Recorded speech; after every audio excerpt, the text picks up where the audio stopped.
Welcome everybody to today's virtual session. My name is Andrew Gustafson. I'm from Turnstile Tours. I want to welcome everybody and wish you a happy Earth Day. We have a special session today that we're doing in partnership with the Prospect Park Alliance. And we're so lucky to have the Alliance's forest ecologist, Howard Goldstein, on. We had a conversation with Howard earlier today that some of you may have watched on Zoom, but we had some issues with the sound. And so we're just having that conversation again. So Howard has been gracious enough to come back on, and we're going to bring him on in just a second.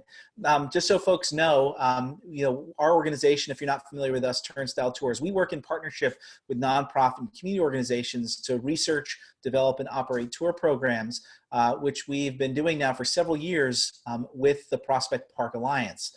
And so we do daily virtual programs with different partners, different experts, with our own guides. And so we're really happy to be able to celebrate Earth Day by doing this special program, not just about the trees of Prospect Park. We're definitely going to talk about the trees in the forest, but we're going to talk about the bigger picture of the ecology and how Howard and his team manage that and keep the park healthy and thriving. So Howard, I'm going to welcome him on now.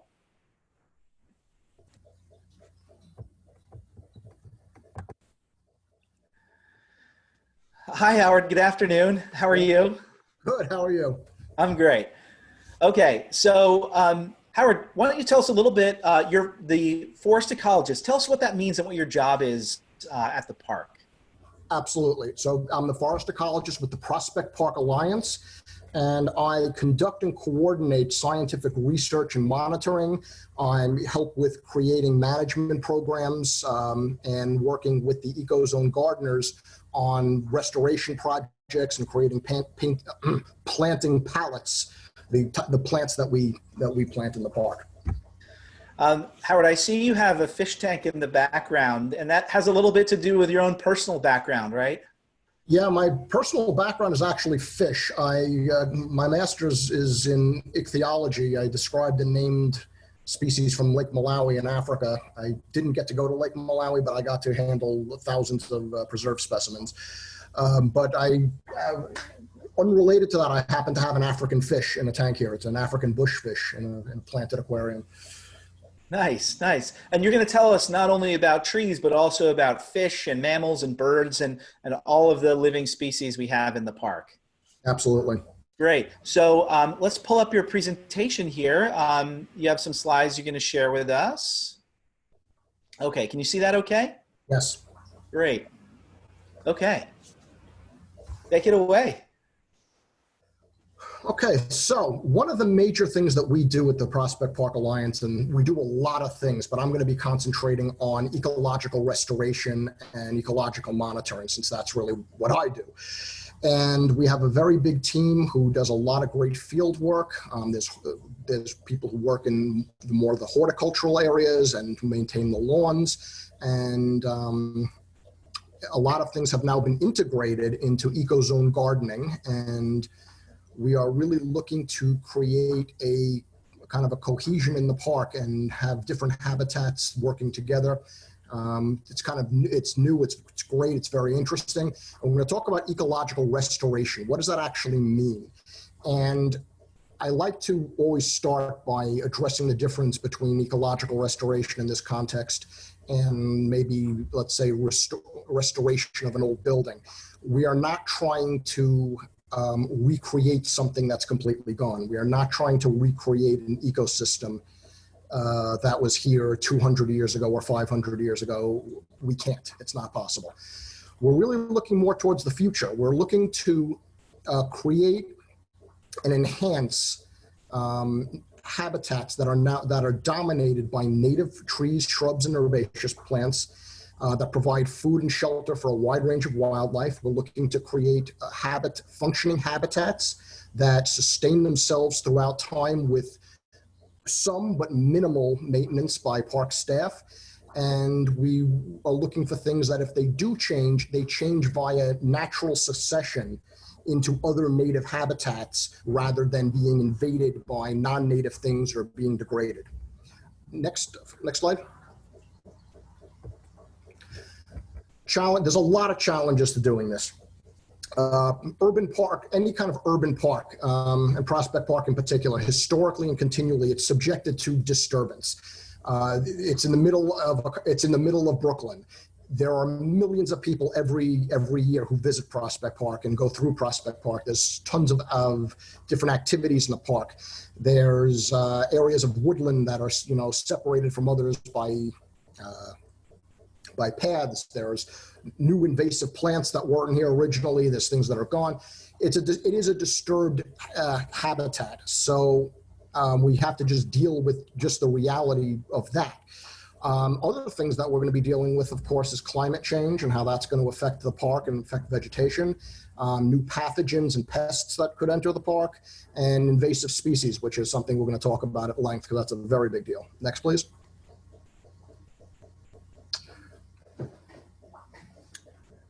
Why is ecological restoration important in cities? It's very, very important because historically we tended to separate ourselves from nature. Cities and towns were for people, and if we were going to conserve nature, we'll conserve nature in a national park, and then outside the artificial boundary of the park, that's our territory again, and it doesn't really meet. And we realize that's not going to cut it in the future. We are part of nature, we need nature, and we benefit tremendously economically, socially, culturally, emotionally from nature when it works properly and from natural processes. So we're now very interested in maintaining nature in cities, in incorporating biodiversity and functioning habitats into human landscapes rather than excluding them. And the benefits that natural areas have to humans in cities is tremendous. When you have a lot of trees in particular, there's a lot of pollution control, there's a lot of carbon sequestering from the atmosphere. Non-paved big areas like the parks is very important for stormwater and flood control. As I said, human emotional needs, people need nature. You go crazy without nature. Temperature moderation, it greatly modifies a lot of the heat problems that cities experience, and it functions as critical wildlife habitat. We like to say that Prospect Park is the last forest in Brooklyn. It's certainly not the only park or area where restoration work is being done. There's a lot of great things being done. And another very important big green space is Greenwood Cemetery, which is near us. But nowhere else really in the middle of Brooklyn is a big forested area like Prospect Park. It is kind of unique, and it's very important to preserve this kind of habitat in an area where it really isn't common. So, Howard, while we're talking about that idea of the last forest, some people have had questions about that. So what does that mean, and how old are the trees in Prospect Park? The trees in Prospect Park are, they're not as old as maybe people think they are. These are not like virgin 300-year-old trees, but they are some of the oldest trees left in Brooklyn. There are trees, the park was established in 1863, and I think it really got underway in 1867, and a lot of things were planted and brought in. But there were some trees that were here or things that started growing shortly thereafter. So we do have a few trees in the park that are probably in the 120 or greater year range. And what is true is that this area really is, even if we don't have any trees from the year 1800, this really is the only area that, even as individual trees have changed, this area has remained forested. And it is a continually forested area. It does have probably, I would imagine, the oldest trees in Brooklyn. There are areas that are older than others that are becoming more mature forest. So it's very valuable from that way. So when people think of, old growth forest, they think they're going to see, 300-year-old oak trees. That's not the case, but you do have, again, like you said, this continuously forested area, which is important. Yeah, and you do have some trees in this park that you couldn't get your arms around. I mean, I know of certain trees in certain areas that are enormous, old, beautiful trees. So the people who really want to experience old, big, mature trees, there are spots in the park where you can do that. Yeah, yeah, I love there's an old Nissa tree which is near the picnic house, which I've been told is probably over 150 years old. So there are a few that predate the park, but not that many. Yeah, that's, that's so. Thank you. Okay, and to continue, it's a very important thing about Prospect Park as this big green space is it's an arc and it's an arc and it's a source. It's an arc for all kinds of living organisms that can no longer live in a paved concrete area that now is most of Brooklyn. And there are so many species of plants and animals that really are using Prospect Park as an arc within Brooklyn. It's also a source because these populations of organisms, if they are able to persist and reproduce and have viable populations, they are a potential source to eventually recolonize other areas of Brooklyn or even New York City. And as other restoration projects occur in Brooklyn and throughout the city, and as we connect green spaces accordingly, it provides opportunities whereby, for example, a native bee species that is still living in Prospect Park, but is not really living outside of the park because of lack of habitat.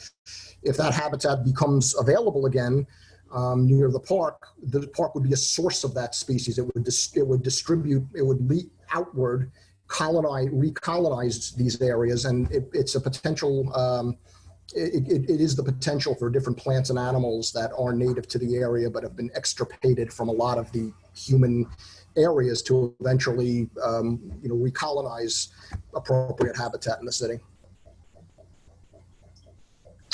Prospect Park is home to a very wide array of wildlife.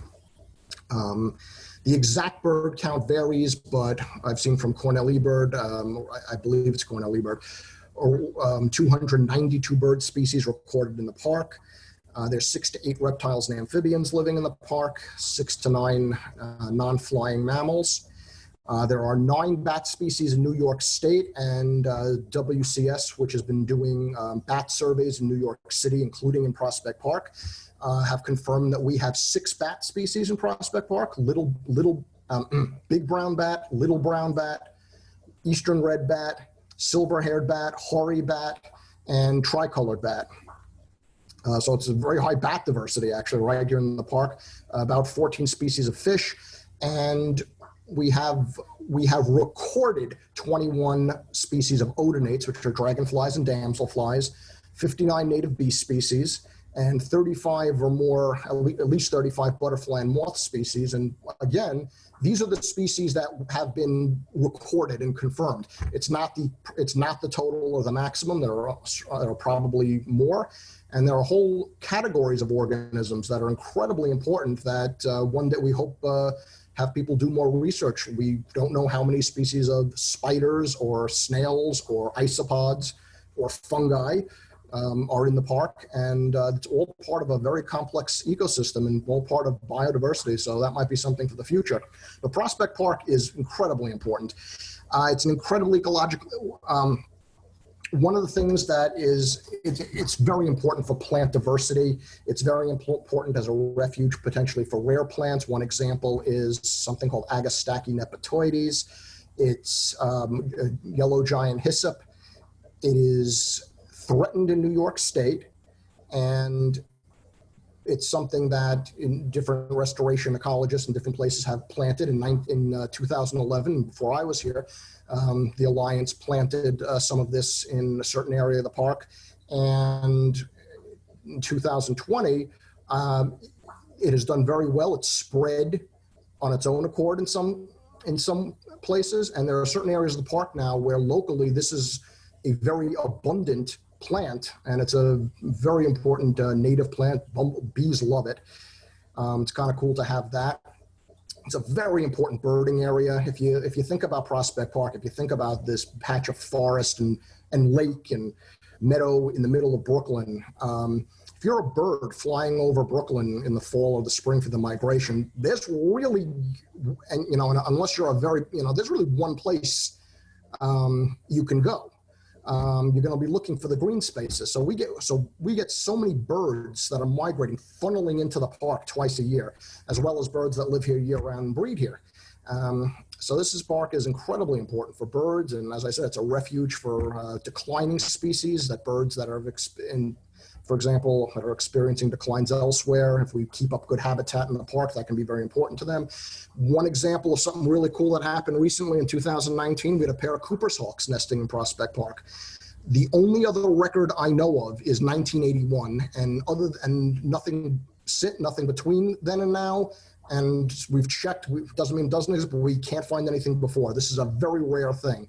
Now, Cooper's hawks are not rare birds per se, but they are forest birds. They don't like a lot of disturbance. They don't like a lot of human activity around them. And they are dependent on smaller birds for food. They eat other birds. So the fact that we had a pair that chose Prospect Park, successfully nested, successfully raised and fledged their chicks here, it's a really good sign that the area that they chose is a really healthy area of forest that meets the needs of a forest predator that needs a lot of little birds as prey. So it really, it's a cool thing just to have the hawk, but to have a top predator come into an ecosystem and be able to breed, it really shows that the area is healthy, and that's a very important thing. Next, please. Continuing on that line, it's critical for pollinators. You know, we're realizing how critical pollinators really are to Earth and to human existence. And there's a lot of pollinator declines. There are 230 native bee species in New York City, which is 28% of all the bees east of the Mississippi. People don't realize, people think of bees, they think of honeybees, they think of bumblebees. We have, in North America, there are thousands of native bee species, and I say that because honeybees are actually not native. They were brought from Europe to produce honey. So many of the plants that we see every day, and certain agricultural plants, certain squashes, for example, are dependent on native bees that have different body structures and ways of pollinating. As I said, we have 59 of them in Prospect Park alone, which is really cool.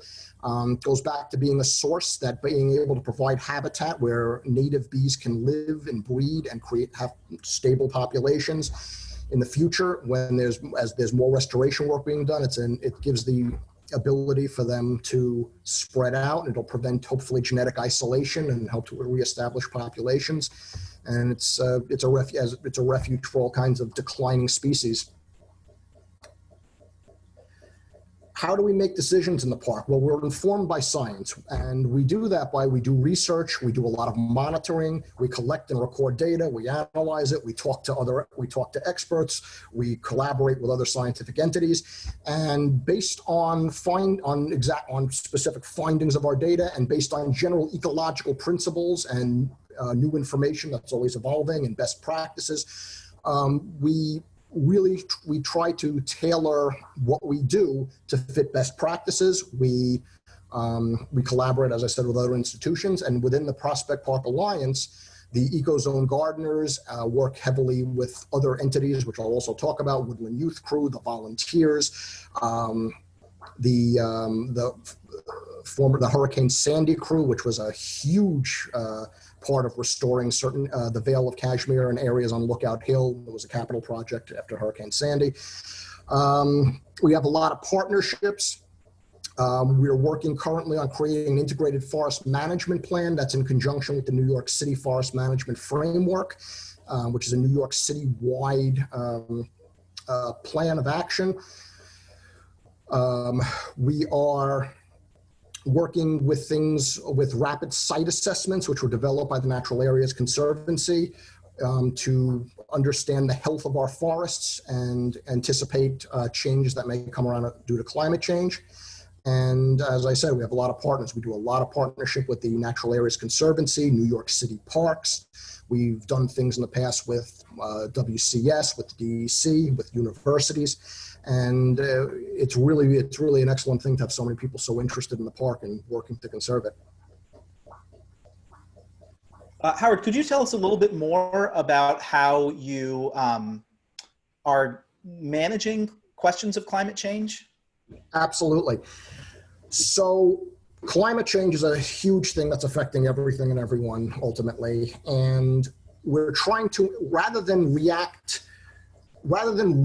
to things that happen, we're trying to anticipate and be proactive to mitigate negative things and try to create a situation that is really going to be the best possible.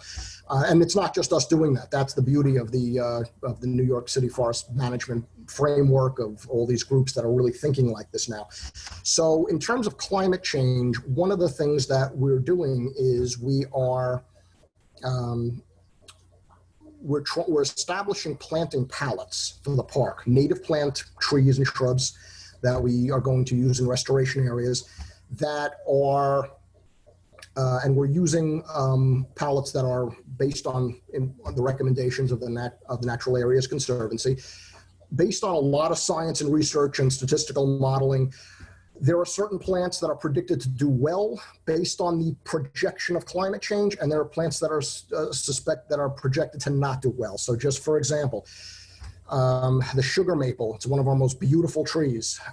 It's a northern tree species, and based on what we know of its ecology and biology and the modeling and statistical work that's been done, it is not believed that it's going to fare well with climate change, and the more extreme the climate change, the worse it's going to do. What we're expecting to happen is that the range of this species is going to recede further north.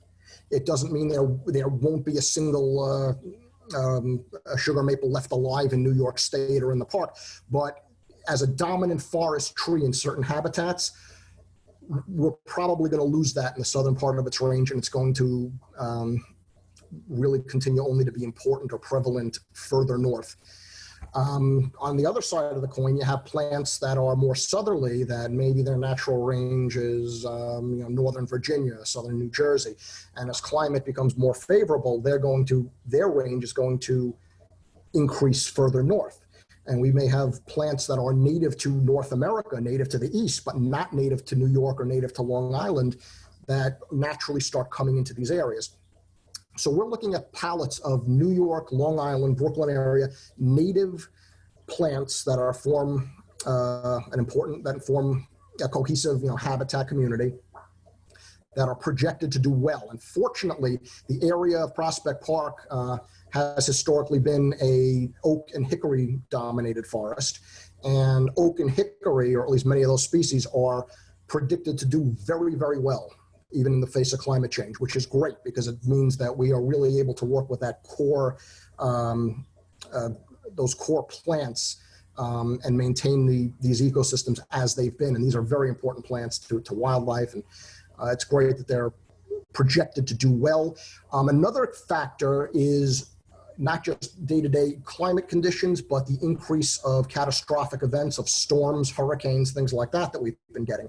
And we're also looking at how trees respond to catastrophic events. Even if a tree is native and doing well, if it's a tree that's going to be knocked down in high winds, we want to be careful how many and where we plant those, because if we're expecting a lot more of that, we don't want to have big, huge trees falling all over Prospect Park for safety and for ecological integrity. So those are things that we are keeping in mind, and we're planting in accordance with things that we think are going to do well and things that are okay with these kind of weather events. And how do we select restoration sites? The park is big, and it's about 586 acres. Half of that is wooded area, which also includes meadows and wetland habitats potentially. And that's the kind of habitat that I'm really talking about today. We would love to do everything, but unfortunately, it's just time and money and power we have to select. So we're looking for rare habitat types to conserve. We're looking for the presence of uncommon plant species that may need management help. We are looking to the importance of wildlife, areas that are particularly key to different types of wildlife we would want to enhance and maintain. Botanical diversity, areas that have a lot of native plant diversity are healthy, and it's indicative that invasives are not really coming into it, which I'll talk more about invasives. And in general, we're really looking for areas where, given what we have, we can make the greatest positive impact.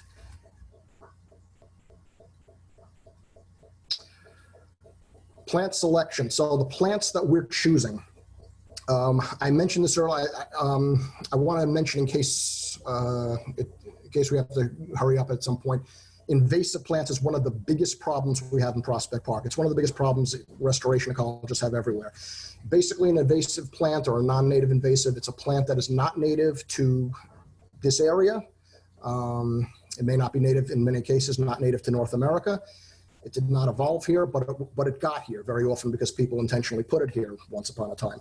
And these plants escape into the wild, they perpetuate, and they outcompete our native plants. And they become monocultures.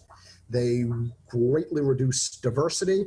And not only do they, and when they reduce plant diversity, they reduce animal diversity, because all of the insects and animals that evolved with the plants that are here and depend on them, now those plants are gone, and the plants that have replaced them may not suit their needs. Just one quick example, that most butterfly species have certain plants that they will lay their eggs on, but they can't lay their eggs on anything. Some species can lay their eggs, though, have some diversity. There are some species that can lay their eggs really on one type of plant. And if that native plant is replaced by a non-native invasive, that butterfly can no longer reproduce, and that butterfly is gone from the area. That's just one little example. So it's very, very important to deal with invasive species. And we do that in a number of ways, but what we're trying to have is we're trying to have native plants. We're trying to encourage the native systems that really create good habitats and support wildlife. So when we make plant selections, of course, it's not just willy-nilly. We're looking at the specific site. We're looking at the soil, at the moisture. We're looking at what's there already. How does it connect to other sites? There's all kinds of things that go into it. And we're looking for plants that grow well together, typically things that do occur in the same type of habitat, or things that do occur in natural communities in nature. As I was saying, we take climate change into account, and we try to plan for the future, how this site will be affected, we think, and what plants are resilient to that. We're looking at the type of ecosystem, a closed canopy forest or a rare forest type, or critical spring or fall bird habitat. We will manage differently for those things depending on on the goals that we're striving for. And a big part of this too is letting the plants decide what happens in a way, which is kind of an interesting concept. We do a lot of, we manipulate a lot. We dig out, we get rid of invasives, we put in natives, we do erosion control, we do all sorts of things, but we do it in accordance with scientific and ecological principles. And we're trying to create a situation whereby the plants themselves ultimately do a lot of the work. And we will probably always need to do some maintenance, but the goal is for minimal maintenance and for systems where the plants themselves persist and the habitat evolves or has succession into other natural things. And sometimes it's not what we planned originally. Sometimes, some of the things we plant don't do well. Sometimes native things that we didn't plan come in. The composition isn't what we thought it would be necessarily, but if it's a healthy native system, that's great. We kind of let plants make some of their own decisions in a way. We measure success we do monitoring, we use data and analyses, we're using the rapid site assessments now to gauge forest health, we're using other types of vegetation monitoring. And again, we're looking at increased biodiversity and habitat functionality. We're looking for desirable conditions to persist through time with minimal maintenance and establishment of desired vegetation types. And could you explain what that rapid site assessment is, what that means? Absolutely. Rapid site assessment is a tool that was developed by the Natural Areas Conservancy and is being used throughout New York City. And we are using it. It's basically, as it says, it's rapid site assessment. It's a relatively quick and easy way in the field using a system that was devised. I'm not going to explain it in detail just because it would be difficult to explain in a few minutes without some visuals, but it's a sound scientific method that allows for a relatively quick, relatively easy assessment of a given area based on certain criteria of native trees, invasive trees, whether there are non-native invasive vines, the presence of native seedlings, and then there is a matrix that goes into that categorizes it into a health category. And the park has also done a lot of more in-depth assessments in recent years, right? So there recently was a tree census that was done, so folks can actually see a huge proportion of the trees. And after the program, we'll share out links to that, so you can find, I think, 30,000 trees in the park on your phone, and the species and everything. So cool. Current Alliance initiatives, we just do a lot of things, and we work with so many groups within the Alliance itself and with outside groups. And just a couple of quick examples. We're working now on an oak regeneration study. There's a certain area of the park that hopefully we'll get to that is experiencing a huge flush of northern red oak seedlings. And this is a very big deal because northern red oak is one of the plants that do very well in the park and is going to handle climate change, and it grows great. But natural regeneration, meaning it regenerates itself from acorns, not things that we planted, there's not a lot of it in the park, and there's not a lot of it in a lot of parks in Brooklyn, throughout New York City. And there are certain features unique to this site where we're seeing the oak trees have naturally propagated, and it's going to be a huge oak grove. And that's a very important thing. That's a very interesting thing for us to study, and has a lot of ramifications for how we may manage oaks in the park and in other parks. We do other types of vegetation monitoring. We do HAB water testing for the hazardous algae in the park. There's the Woodland Youth Crew, which is a tremendous organization that has done a tremendous amount of work here. There was a native turtle study that I did, and we're looking to do into the future. And again, these aren't all necessarily things I do. These are things the Alliance, I do some of them, or I help with some of them, but this is just a sampling of some of the projects the Alliance is doing.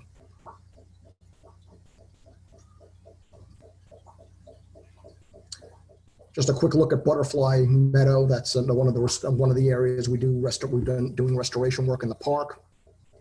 We are going to really try to manage this as a meadow. It's a very important habitat for many species of birds and many species of insects. And we've really begun the past couple of years aggressively trying to take out some of the invasives like the mugwort, and trying to establish a very diverse, healthy meadow system composed of many species of native grasses and flowering forbs, and create high botanical diversity and great habitat for a lot of wildlife. And there's more information at prospectpark.org/environment. That was just one example. We do a lot. We have a lot of sites in the park that we're currently working on. They're really looking great. And we really invite everyone to come into the park and see really all the beautiful areas that we're fortunate enough to have here. Okay, so I'm going to come back on here, Howard. Right. Well, thank you so much for sharing all of that. A few other questions that folks had from our previous session that I wanted to address. So what are some of the ways that people can get involved in helping to maintain Prospect Park? Because so much of that work is done by volunteers, right? Yeah, the volunteers do a tremendous amount. That's not what I handle. There's a volunteer department, but people should absolutely get in touch, go to the website, contact the volunteer department. There's lots of opportunities for volunteering. As I said, there's the Woodland Youth Crew, which is for high school students. There are some internship opportunities, and we're looking to expand citizen science as well. So we're really, there's the Audubon Society and the Brooklyn Bird Club that do bird walks and various things. So if you're interested in Prospect Park, we're interested in hearing from you. Yeah. And what are some of the ways that, your work and the park in general have been impacted, by the pandemic? Pandemic has hit us very hard, as it's hit everybody very hard. It's a very difficult time. It really, like I think with everybody else, it's really changed all of our plans. We were going to do a lot of things this spring, as we always do. Those plans have really been postponed or greatly amended. It's really been very difficult, and we're all a little frustrated. We haven't been able to get into the park and really do restoration work that we would want to do for the spring season. The good news is we're still doing a lot, and while nobody is required to come into the park at this time, obviously, but we do have a program whereby staff members who really want to come in, and there's no coercion or pressure whatsoever to do so, can voluntarily coordinate coming into the park, where we have very strict health protocols in place to protect staff and to protect the public. And those individuals are doing tremendous work. And at the height of the pandemic, they're maintaining the park. They're doing vital park services. They're working on things like invasive removal where they can, and they're continuing to do critical work. And it really is just tremendous, the amount of effort that's still being put in under very difficult conditions. And even when people are working in the park, again, there's a lot of restrictions. People can't work together. People can't be in the same vehicle. It's all necessary for health. But it's difficult conditions, and people are really stepping up. And those of us who are not going into the park are working on other things. We are working on things that are really planning and preparing for when this ends, so we can hit the ground running and continue with the restoration work as soon as possible. And I don't want to put you on the spot, but what's your favorite part of the park? Where do you like to go? Not just for work, but if you have your own personal time to enjoy. There's a couple of places. The whole park is beautiful, but I think my two favorite places might be the Ravine, which is just a very beautiful, unique area of the park. It's cooler and moister than a lot of the park. It's got some really beautiful ferns and some other plants that aren't as common in other parts of the park. It's got the waterway. It's great for birds, great for migrating forest birds in spring and fall. Beautiful area. I think my other favorite area is an area called North Lowwater Cove, which is what we call it. I don't know if that's going to mean anything to the public, but although you may have been there. This is an area that when I first got here, and this is one of the first restoration areas I was involved with, and we've been working on this since 2017. And the we're still working on it. But the transformation already is incredible, and it's just a beautiful, diverse area with native vegetation coming in now, and all kinds of birds and insects that we weren't seeing before. It's really a wonderful area. But there are so many areas I could talk about that are just. And if you could describe for folks, if they're not familiar, where that area is roughly. So the Lowwater, if folks know where the boathouse is, where is North Lowwater Cove in relation to that? I will attempt this. I have never been able to explain this well to anyone. The best I can do for this is it is south of if you go to the Nethermead, mm-hmm. It is at the end of the Nethermead, between the Music Pagoda and heading towards the bridge. There is along the paved pathway, there is a path that goes into the woods alongside. You can see a cove, and when you walk up there, and there's a platform that you can see out over this cove of the lake, mm-hmm. and the forest on either side. If you can find it from those directions, which I apologize. Yeah, no, I think I can picture where that is in the park roughly. So, I'm just, having lived in this area for such a long time and going to the park almost every day, I find that there's still new areas to discover all the time. Absolutely. Yeah. Well, wonderful. So Howard, I just want to thank you again so much for joining us. Again, if folks want to get involved and connect with Prospect Park, we'll be sharing resources for how you can do that. Learn more about Howard's work and all the great work of the Prospect Park Alliance. Any parting words you want to share with us on this Earth Day? Oh, just that Prospect Park is just a beautiful place, and the Alliance that is really, even now, we're working very hard to try to preserve it that way. And the work that my coworkers and everyone around me does is phenomenal, and we're really just very proud and happy that we can really help to preserve this beautiful park and share it with everybody. Wonderful. Well, Howard, thank you so much. And thanks again for coming back and giving us this great presentation again. Thank you. Best of luck with everything and stay safe. So thank you so much. Good. Thank you.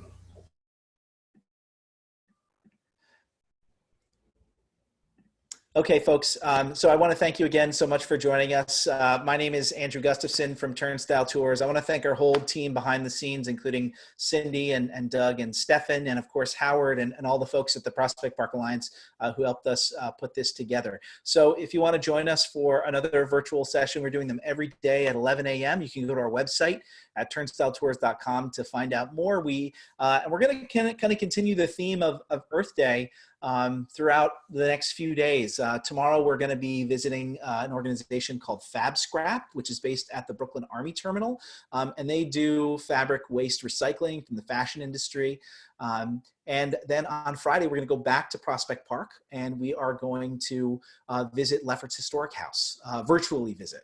So we'll talk about that incredible historic home and all the great programming that they do there. Then on Saturday, we're going to also kind of stick around in the park. We're going to have artist, illustrator, and author Tira Hayter, who's going to be sharing her book, Frady Zoo, which was inspired by her mother's work building the beautiful topiary sculptures in Prospect Park Zoo. She's also going to share with us craft projects, how to make costumes that are featured in her book, animal costumes that you can make with things that you find around your house. So those are just a few of the programs that we have coming up.